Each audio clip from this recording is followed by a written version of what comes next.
Bonjour à tous. Donc, je me présente, je suis Valérie Maïs Terena et je suis chef de projet pardon, sur l'ensemble du pôle enfance jeunesse 44. Je vous présente mes collègues qui sont avec moi. Bonjour à tous, Élise Le Tertre, une des infirmières de l'IEM. Et puis à ma droite. Bonjour, Yasmine Arabo, infirmière également à l'IEM de la Marière. Donc voilà, les présentations sont faites. J'ai pas la main sur le diaporama par contre. Donc voilà, on peut passer. Alors, on vous propose voilà, de vous présenter modestement et avec plein d'humilité notre retour d'expérience. On va commencer par vous présenter l'association dans laquelle nous travaillons, qui s'appelle APF France Handicap. Le contexte, les leviers sur lesquels nous avons travaillé, les freins, et puis comment nous avons mis en place notre démarche d'amélioration, et puis notre conclusion. Donc, pour commencer, voilà, APF France Handicap, c'est une association qui a été créée en 1933 par 4 jeunes hommes qui étaient atteints de poliomyélite. Ce qui explique aussi dans l'histoire qu'on est vraiment historiquement, enfin, notre champ de compétence, c'est le handicap moteur. Et c'est une association qui milite fortement pour la promotion des droits des personnes. Et elle œuvre sur l'ensemble du territoire français, notamment sur toutes les questions d'accessibilité, de droit et d'inclusion. Est-ce qu'on peut passer à la diapo suivante? Donc voilà, c'est une asso qui est engagée pour une société inclusive et solidaire. Elle est engagée pour l'autonomie et l'autodétermination des personnes. Donc bien avant qu'on parle de l'autodétermination dans le projet associatif, c'était un élément très fort. Et engagée pour rendre les droits effectifs. On va vous parler du pôle enfance-jeunesse. Donc c'est une structuration pôle enfance-jeunesse qui est récente, qui date de 2 ans. Qui a pour objectif de favoriser le parcours des jeunes en situation de handicap moteur avec une réponse inclusive de proximité, avec le triptyque, donc éducation, soins et scolarité. Et nous avons 4 dispositifs situés sur le département 44. Un que nous appelons Erdre, qui est basé à La Chapelle-sur-Erdre, un Sud-Loire qui est basé à Basse-Goulaine, un Saint-Nazaire et un à Nantes, d'où nous vous parlons aujourd'hui. C'est important d'avoir en tête cette façon de fonctionner parce que ça vient mettre de la complexité dans notre organisation du circuit médicament. Voilà, donc on va vous parler plus particulièrement de ce qu'on a mis en place à l'IEM de la Marière, sachant que nous avons 2 établissements qui sont vraiment très concernés par le circuit médicament, 2 IEM, l'IEM de la Marière et l'IEM de la Buissonnière. L'IEM de la Marière accueille des jeunes de 0 à 20 ans en situation de handicap moteur sur des temps séquentiels, des temps complets et avec un internat. Donc, on est reparti du contexte en 2022, puisque même si le circuit médicament, comme partout, c'est une problématique qu'on a à cœur d'améliorer, mais c'est vraiment en 2022 qu'on s'est consacré à cette thématique de façon importante. Donc, le contexte, c'est que donc on a un projet associatif et d'établissement inclusif sur plusieurs sites. Donc, à l'IEM de la Marière, ça se décline à l'intérieur à l'IEM, mais aussi sur des unités d'enseignement externalisé. Nous en avons 2. On a aussi 2 internats. Volontairement, et pour le projet inclusif, les internats ne sont pas situés à l'IEM. Donc, comme je vous le disais, on a des temps séquentiels, des temps complets. Donc, ça veut dire que concrètement, les jeunes peuvent être 2 journées à l'IEM. La journée du mercredi peut être consacrée à des activités culturelles et sportives. Et ils peuvent être 2 autres journées en fin de semaine sur des unités d'enseignement externalisées.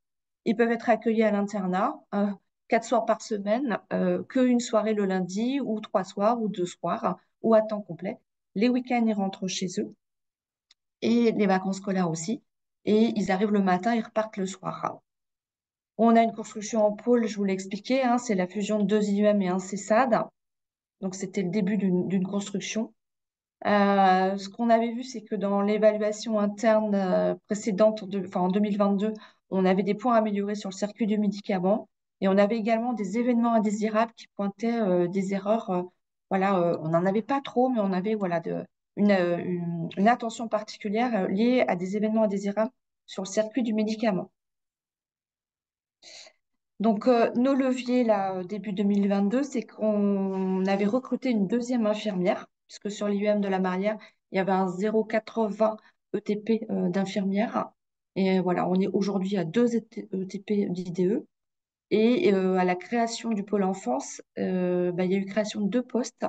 Le mien, comme chef de projet, donc plutôt sur la qualité et gestion des risques, la création d'un poste de médecin coordonnateur de pôle, où on en était au tout début et les définitions et missions de ce médecin co n'étaient pas encore complètement claires pour tout le monde. Et on avait aussi comme levier l'évaluation externe. Nous, elle est programmée là en juin prochain. Nos freins, c'est qu'on avait un absentéisme important sur l'ensemble du pôle, y compris chez les infirmières. On avait une des infirmières titulaires qui était absente. Des difficultés aussi de recrutement et on a eu un petit peu de turnover sur les infirmières. Notre logiciel DU, en fait, on avait une complexité pour la traçabilité et le suivi des ordonnances, puisque comme on a en fait autant de médecins traitants que de jeunes, et pas d'accès, en tout cas pas de volonté des médecins traitants d'accéder à notre logiciel, on avait là un problème pour le suivi des ordonnances. Des pratiques différentes sur les 2 IEM, parce que notre enjeu, c'est quand même d'harmoniser nos pratiques sur l'ensemble du pôle en France. La construction du pôle, en fait, on était dans beaucoup de projets et voilà, tout était en chantier. On avait ouvert beaucoup de boîtes et tout démarrait un peu partout. À l'époque, une double direction. On avait gardé une direction sur les CESAL, une direction sur les 2 IEM. Donc tout ça, le comité de direction était en construction.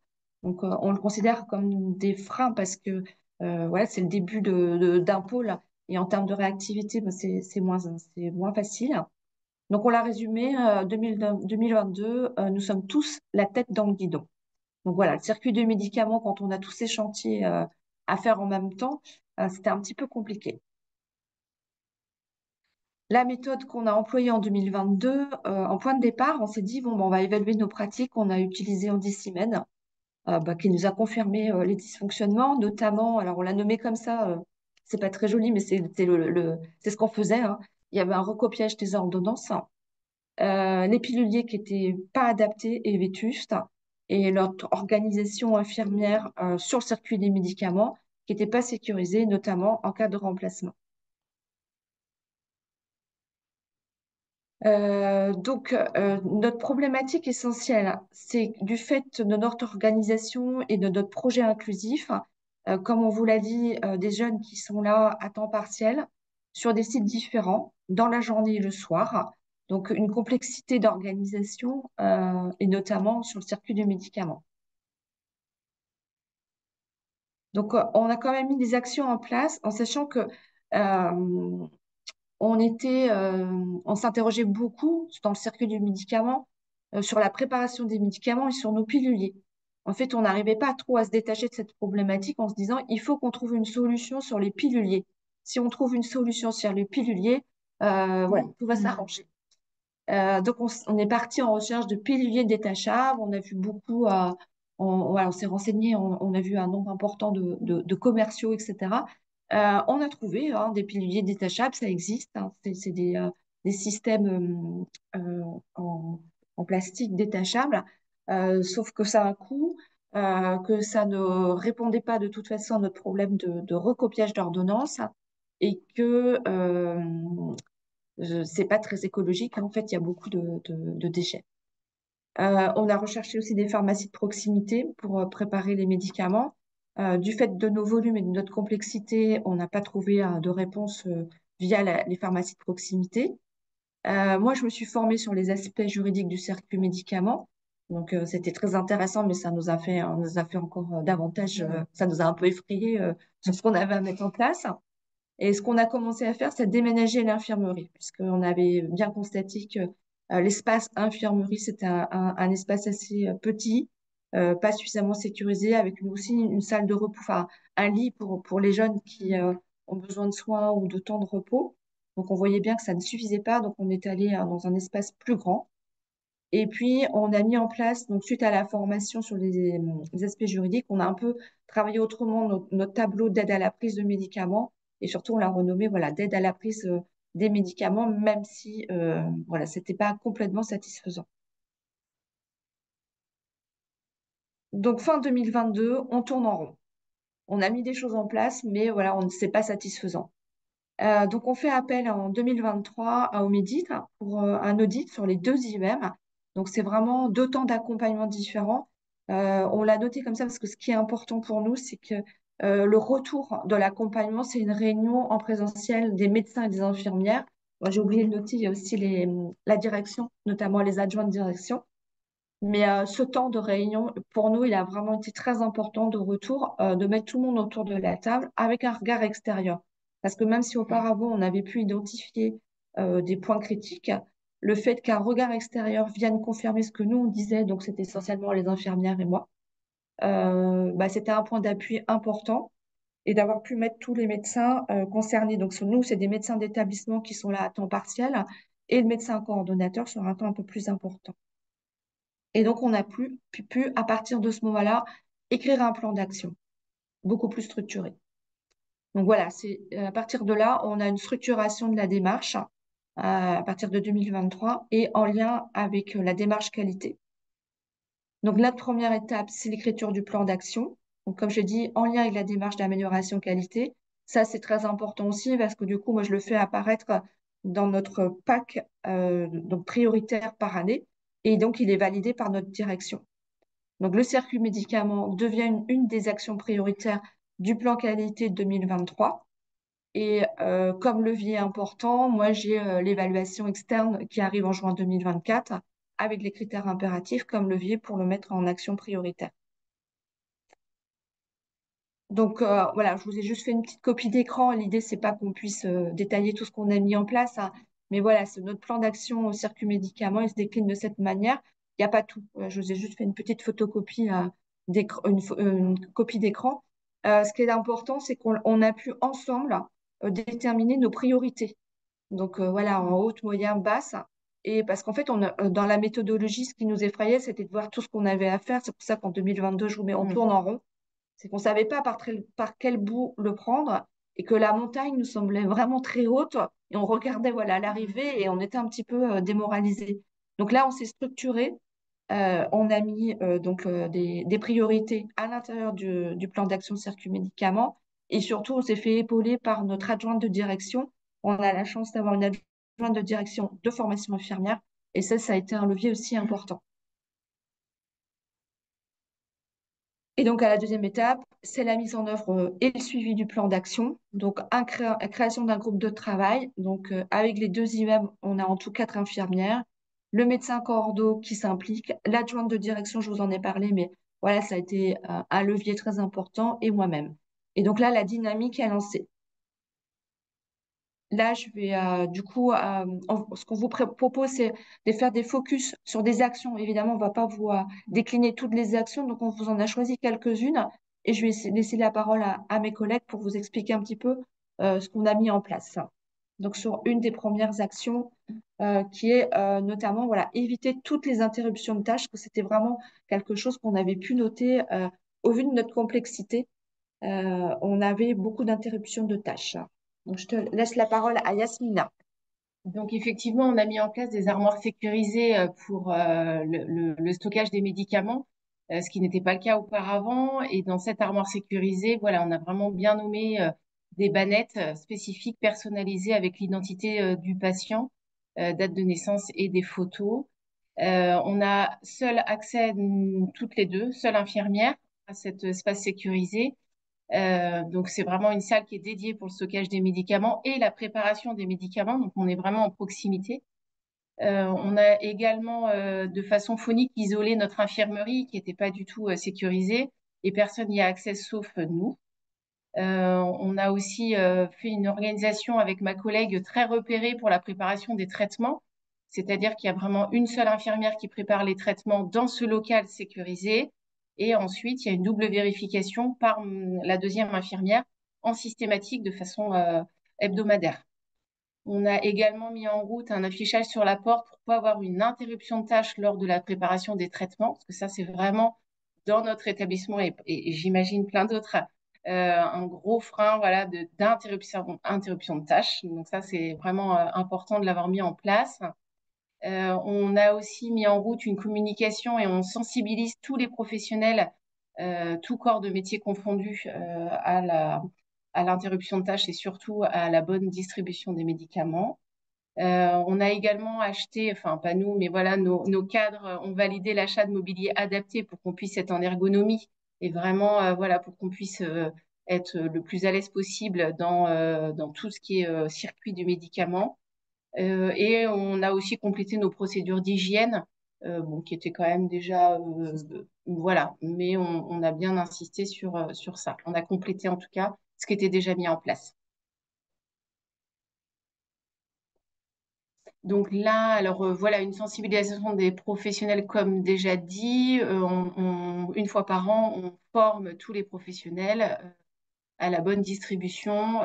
Voilà, on refait vraiment une formation. Et puis au besoin aussi, hein, s'il y a une fois par an, mais au besoin en plus, s'il y a des besoins plus importants.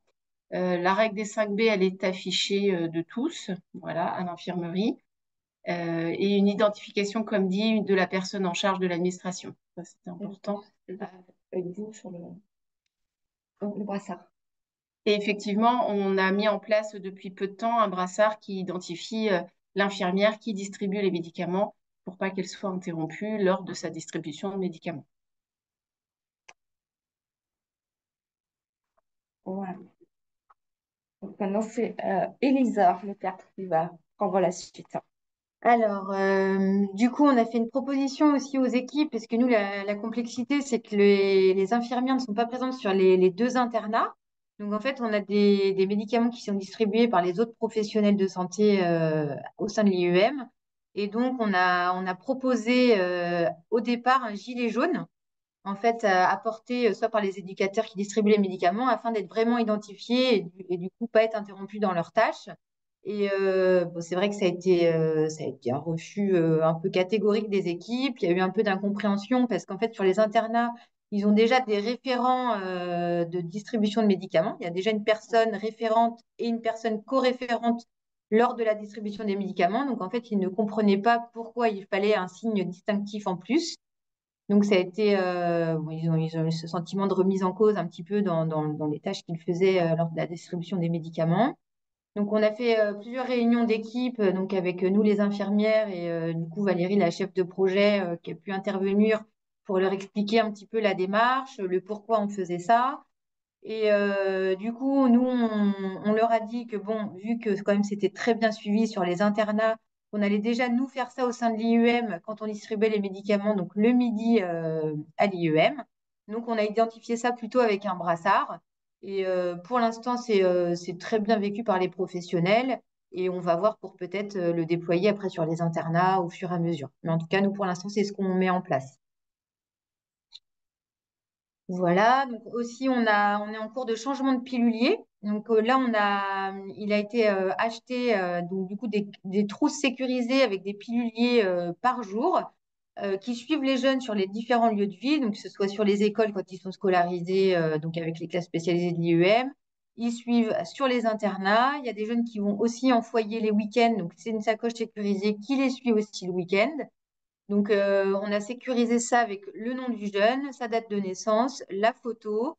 Il y a l'ordonnance qui vient se glisser dedans aussi. Donc, comme ça, les médicaments restent blistérés. Il y a l'ordonnance aussi avec dedans. Il y a les médicaments si besoin, que ce soit pour les crises d'épilepsie, qui sont aussi dans cette sacoche. Et elle est sécurisée avec un cadenas que seuls les professionnels qui s'occupent de la distribution des médicaments ont le code. Donc, au départ, l'équipe, pareil, ne comprenait pas trop la démarche. Donc, on a pu leur expliquer que c'était la seule manière pour l'instant qu'on avait trouvé pour sécuriser la distribution des médicaments pour tous les sites, parce que sinon, on était obligé de faire des piliers différents pour chaque site. Donc, c'est vrai qu'au niveau logistique, c'était compliqué, c'était source d'erreurs quand il y avait des oublis de piluliers ou quand les piluliers ne revenaient pas des écoles ou des internats. Donc, on a pu leur expliquer toute cette démarche. Donc, c'est vrai qu'eux, ils ne comprenaient pas parce qu'il faut déblistérer les médicaments, il faut mettre le code, il faut ouvrir les sacoches. Donc, ça leur prend beaucoup de temps sur les internats. Donc, on a fait des réunions d'équipe pour leur expliquer un petit peu tout ça, leur expliquer les risques liées à la distribution des médicaments et la non-sécurisation aussi du coup, des piluliers. Et surtout, on leur a évoqué le nombre d'effets indésirables, enfin d'événements indésirables qui étaient vraiment présents et qu'il fallait pallier via des pochettes de sécurité. Enfin, en tout cas, nous, on a proposé ça. Donc, il y a des professionnels pour l'instant qui refusent de se mettre à la distribution des médicaments du fait de ces sacoches, parce que pour eux, c'est vraiment une perte de temps et du coup, ça leur laisse moins d'accompagnement auprès des jeunes.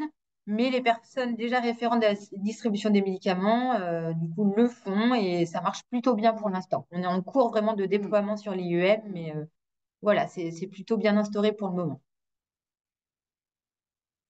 Voilà, donc c'est ce que je disais, un accord trouvé avec l'équipe. Donc là, c'est en expérimentation pour 5 jeunes sur l'internat des plus grands. Et là, on vient de le mettre en place pour un jeune dans l'internat des plus petits. Donc voilà, on va faire un retour aussi avec les équipes pour voir, pour avoir vraiment leurs avis, pour voir les inconvénients, les bénéfices de ce qu'ils trouvent à la mise en place de ces pochettes sécurisées. Et du coup, on espère pouvoir le déployer pour tous les jeunes au sein de l'IEM. On a aussi le déploiement du logiciel, nouveau logiciel au sein de l'IEM Nedvi. Donc, du coup, maintenant, on n'a plus besoin de recopiage, en tout cas d'ordonnances. Donc, on a le médecin coordinateur qui rentre toutes les ordonnances à jour dans le logiciel de soins.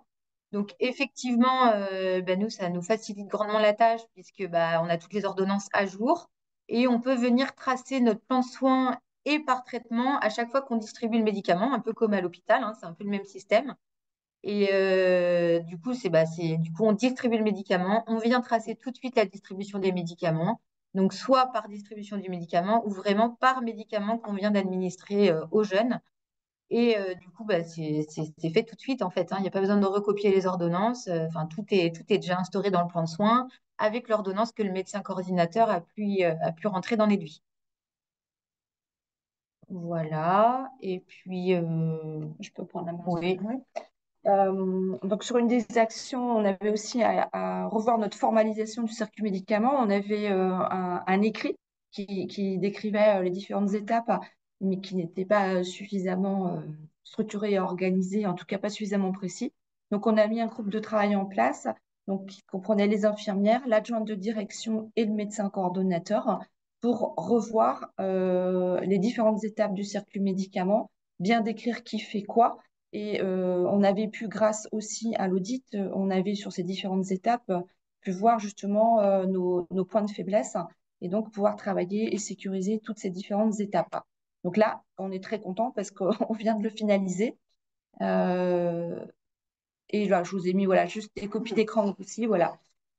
Et là, notre plan, une partie du plan, donc on parle évidemment du cadre juridique, mais on va reprendre voilà, de la prescription à l'administration les différentes étapes. Et notamment, on a élargi aussi, comme je vous l'ai dit, on est en pôle. Et ce qui était important pour nous aussi, c'est d'harmoniser nos pratiques et le sécuriser sur l'ensemble du pôle. Donc, on a vraiment pu aussi écrire les procédures pour les deux IUM et sur l'unité d'enseignement externalisé de Basse-Goulaine et sur les CESAD. Voilà, maintenant notre troisième étape, eh bien, c'est l'évaluation de juin 2024. Donc, bon, comme tout le monde, on la craint sur la partie du circuit du médicament, mais on pense qu'on est quand même un peu plus armé qu'il y a 2 ans, donc on est quand même rassuré sur certaines choses. Et que maintenant, notre enjeu, c'est de continuer à améliorer cette démarche, cette dynamique qui est engagée. Donc, en conclusion, pardon, l'expérimentation des trousses de sécurisées, elle est toujours en cours, hein, elle n'est que pour 5 jeunes, mais nous, on a bien en tête de la déployer, mais on le fera en faisant attention à bien faire des étapes importantes avec nos collègues éducateurs.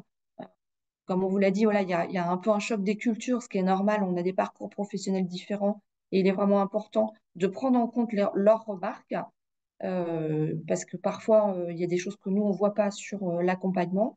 Donc, de bien construire avec eux et d'évaluer avec eux cette expérimentation. Ce qu'on peut, dans la conclusion aussi, c'est qu'elles vous l'ont dit là, mes collègues infirmières, c'est que euh, ce, ce travail sur le circuit du médicament, ça a aussi considérablement amélioré leurs conditions de travail. On a pu sécuriser l'organisation sur des points clés. C'est pas encore suffisant, on a toujours des choses à améliorer, mais on a quand même bien avancé. Les liens avec l'équipe éducative, malgré nos difficultés, en fait, ils se renforcent. C'est l'occasion aussi d'échanger sur le travail. On a une dynamique de travail qui est lancée et ça rejoint aussi l'amélioration des conditions de travail parce que c'est un vrai plaisir hein, de travailler sur cette dynamique. On voulait vous dire voilà, que pour nous, les points clés de la réussite, ben, c'est l'implication de tous, mais c'est aussi quand même voilà, des professionnels qui sont des points d'appui. Hein. Nous, c'est l'adjointe de direction, le médecin co, qui s'est vraiment, bah, qui a pu comprendre les enjeux. Et je pense que c'est vraiment l'audit, les réunions, les informations qu'on a pu faire. Et là, sans ça, je pense qu'on n'aurait pas pu avancer autant. Mes collègues infirmières qui sont très impliquées. Donc, c'est ce groupe-là qui est très mobilisé. Et voilà, et l'audit aussi qui a été un élément déclencheur. Voilà ce qu'on voulait vous dire aujourd'hui. Merci à vous trois pour ce retour d'expérience qui est très concret, en toute transparence sur également les difficultés auxquelles vous avez pu être confrontés et qui a certainement répondu à un certain nombre de questions des participants.